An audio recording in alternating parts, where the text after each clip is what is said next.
उस समय आपका सहयोग यज्ञ की भांति होना चाहिए, चर्चा की भांति नहीं होना चाहिए। हम कभी भी किसी रास्ते पे जा रहे हो तो हमें अपनी दिशा पता होनी चाहिए कि हम किस दिशा पे जा रहे हैं। मेरी जानकारी में मैं मेरी नैतिकता या मेरे समाज की नैतिकता या मेरे विद्यालय की नैतिकता के कुछ दिशा होंगे, कुछ बिंदु रहे होंगे, जिसमें से पहला रहा है देवकी नंदन, सीताराम, गंगा पुत्र, जहां माताओं की प्राथमिकता पहले रही है, पुरुषों की प्राथमिकता बाद में। ये मेरे पहली प्राथमिकता रही। यह इसलिए नहीं कि मैं माताओं का बहुत सम्मान करता हूँ, सम्मान की काम नहीं है, बड़ा आर्थिक आदमी हूँ, बहुत व्यवहार की बात कर रहा हूँ। एक पुरुष कितना समय अपने बच्चों के पास रहता है और एक महिला कितना देर अपने बच्चों के पास रहती है। अगर मुझे अपने बच्चे भविष्य के लिए तैयार करने हैं तो माँ तैयार कर सकती है, तो पिता नहीं तैयार कर सकता है। आप जितना समय अपने बच्चे के पास रहेंगे उतनी ही योग्यताएं दे सकते हैं, और जितनी योग्यताएं मेरी महिलाओं में रहेगी वो मेरी अगली जनरेशन में जाने वाली है, उससे कम नहीं होने वाली है। तो महिलाओं का सम्मान इसलिए अधिक होना चाहिए। पहला, इसमें मैं महिलाओं के सम्मान से कोई लेना देना मुझे नहीं है, मुझे मेरे वंश से लेना देना है, मुझे मेरे भारत के बच्चों से लेना देना है, और वो तभी से आगे बढ़ेगी जब महिलाएं सशक्त रहेगी, महिलाओं का योग अच्छा रहेगी, अच्छी योग्यता गुण है। नंबर 2, मेरा समाज आज भी कहने में, समाज में अक्सर कहता है कठौती में गंगा तो मन चंगा। ये कठौती में गंगा क्या कहती है कि हर नागरिक समान था, देवता मोची के पास भी आते थे। आज कहीं कुछ अलग हो गया है। तो ये मेरी दिशा, दूसरी दिशा थी। तीसरी दिशा ये है कि जब राजा राम निषाद राजगुरु के साथ बैठ के पढ़ सकते थे, द्वारिकाधीश कृष्ण एक गरीब के दोस्त हो सकते थे, तो वो मेरी दिशा है, वहां तक मुझे ले जाना है। ये नहीं करना कि सबको गरीब बनाना है, मगर सबको एक बराबर एक आंख से देखना ही मेरी दिशा है। अब इस दिशा के प्रति मैं जब अपने विद्यालय में आया तो कुछ चुनौतियां देखा हूं। उस चुनौतियों को मैंने कैसे सॉल्व किया, जहां तक कर सकता हूं अपनी सीमाओं में, वो मैं आपको बताता हूं। प्राथमिक विद्यालय बढ़िया का मैं अध्यापक हूं, मेरा नाम कृष्ण कुमार शर्मा है, जात से पंडित हूं। जिस विद्यालय में मेरी पोस्टिंग हुई उस विद्यालय में 2 ही आबादी है, एक दलित भाइयों की, एक मुस्लिम भाइयों की। दोनों मेरे भाई हैं, क्योंकि मुझे हमेशा से पता है कि हम सब भाई भाई हैं। केंद्रीय विद्यालय में 10 साल तक हमने यही पढ़ा। अब जो सबसे पहली समस्या मुझे पहले ही हफ्ते में आई, जैसे मैं इंचार्ज ही था, कोई और था नहीं, कि हमारे मुसलमान भाई के बच्चे कहते थे कि मैं इनके थाली में नहीं खाना खाऊंगा, इनके थाली में खाना नहीं खाऊंगा, दलितों के थाली में खाना नहीं खाऊंगा। ये सबसे बड़ी समस्या थी। इसको डील करने के लिए मैं सबसे पहले तो खुद भी खाना शुरू किया। मेरी एक रसोईया भी दलित समाज से थी। मैंने कहा कि चाहे खाना लाओ मेरे सामने, मुझे भी दो, मैं भी खाऊंगा, फिर कभी क्या हो रहा। तो वहां से खाना शुरू किया, मुस्लिम भाइयों के अभिभावकों को बुलाया, उनसे चर्चाएं की, तो पता चला कि ये जो जाति व्यवस्था थी, सौभाग्य से मैंने अच्छा था कि मेरे समाज का वहां कोई व्यक्ति नहीं था, सवर्ण समाज का वो गांव में व्यक्ति नहीं था, तो मैं जज के तरीके से रह सकता था, नहीं तो सारा बोझ मुझे पे होता कि मैंने ही जात बना दी थी उससे। खैर मैं उसको सॉल्व कर ले गया। 6 महीने मुझे लगा, सारे बच्चे एक थाली में खाना खाने लग गए।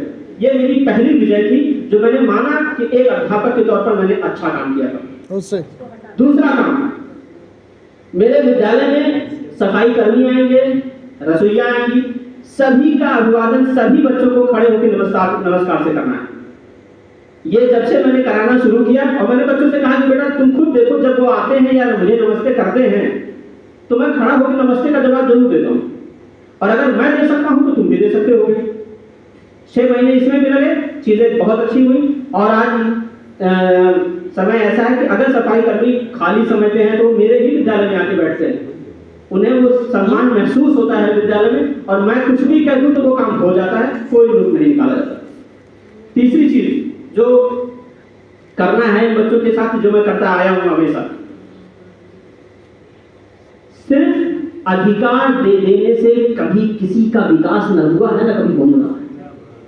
आप परमाणु बम बना लीजिए, उसको फोड़ कर जगह में, कभी विकास नहीं हो सकता, विनाश नहीं हो सकता। दायित्व तो बताते हैं, क्षमता बताती है, तर्क बताते हैं कि आप इस हथियार का विकास करेंगे या विनाश करेंगे।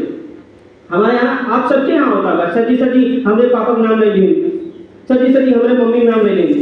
ये FIR सबके यहाँ होती होगी दिन में 20 बार, मेरे यहाँ भी होती है। मैं कहा अच्छा बेटा इधर आओ, इन्होंने तुम्हारे पापा का नाम ले लिया, आज से तुम्हारे पापा इनके पापा हो गए, आज से तुम्हारी मम्मी इनकी मम्मी हो गई। अब तुम्हारे तो रहे नहीं।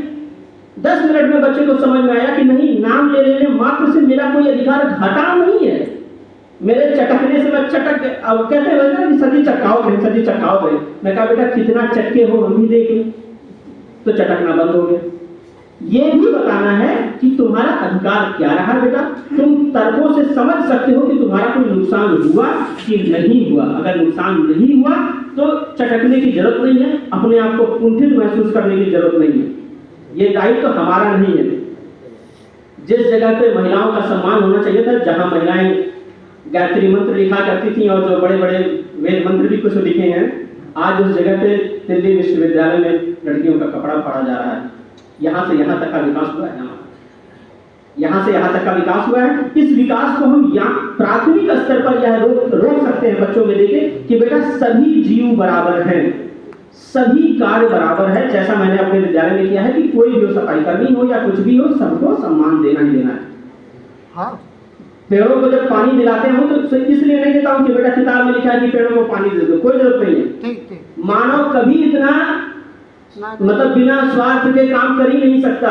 थोड़ा उसको स्वार्थ वाला चूरन देना पड़ता है कि बेटा इसका ही फल तुम खाते हो, इसी के छाए में रहते हो, इसी से तुम्हारा जीवन चल रहा है। जब ये बात उनके समझ में आती है तो हर चीज आसान हो जाती है। जब कंपनी को समझ में आता है कि एसी मुझे प्रॉफिट दे रहा है, वो एसी का प्रचार करता है।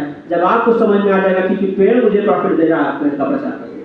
बात सिर्फ प्रॉफिट की है, प्रॉफिट। और मुझे लगता है कि मेरा प्रॉफिट भारत के अगले 100 सालों में ज्यादा सशक्त बनने में है, न कि मेरी या सिर्फ मेरी जाति के विकास करने का।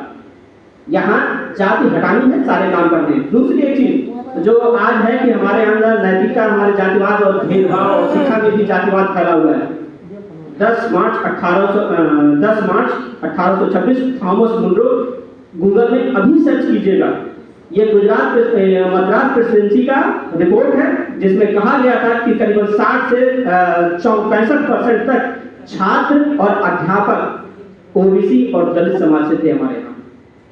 इन 150 सालों में सवर्णों या किसी अन्य ने क्या बिगाड़ दिया कि हम गायब हो गए? हम गायब नहीं हुए। थोड़ा सा ठीक है, हम गायब नहीं हुए। हमारी पाठ्यक्रम में कुछ चीजें मिलाई गई थी। आज हमें ये मौका मिला है कि उस पाठ्यक्रम में से उन चीजों को हटा के वसुधैव कुटुंबकम लाया जाए। मराठी पहले मत लाई जाए, वसुधैव कुटुंबकम लाया जाए। गुजराती पहले ना लाया जाए, वसुधैव कुटुंबकम लाया जाए। परिवार के हर व्यक्ति का सम्मान हो, ये सम्मान लौट जाए।